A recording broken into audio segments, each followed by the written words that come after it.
Meanwhile, talking of new media, the Home Office, this should sort out the migrant crisis. The Home Office is launching a new social media Stop the Boats campaign targeting potential illegal migrants from Vietnam. Why are they targeting migrants from Vietnam? Is that the crux of our problem? Is it? Well, apparently there's a lot more coming from Vietnam than other places at the moment. But this always happens because criminal entities get hold of these illegal routes in. These are illegal routes. The people coming here are paying illegally to break into this country. And I'm afraid when you've got other forms of criminality putting out some sort of, app saying, oh, please don't break the law, it's just a nonsense. A lot of people from Vietnam who are trafficked in end up in the sex trade. They end up working in nail bars, which are fronts to money laundering. They end up in the drugs business. And these are big international criminal gangs. I'm sorry, sticking out an app going like, oh, please don't do this. Getting on a boat might be dangerous is lily-livered.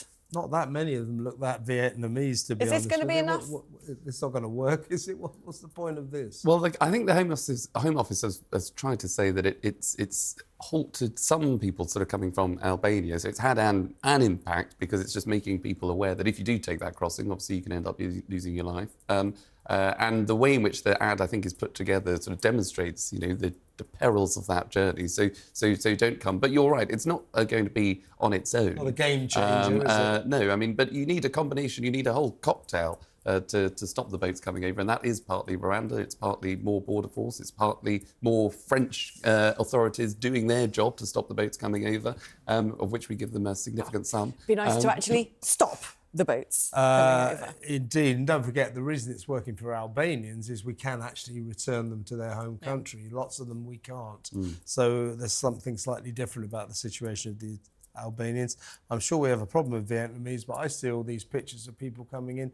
Not many of them look Vietnamese as far as I can work out, but who am I?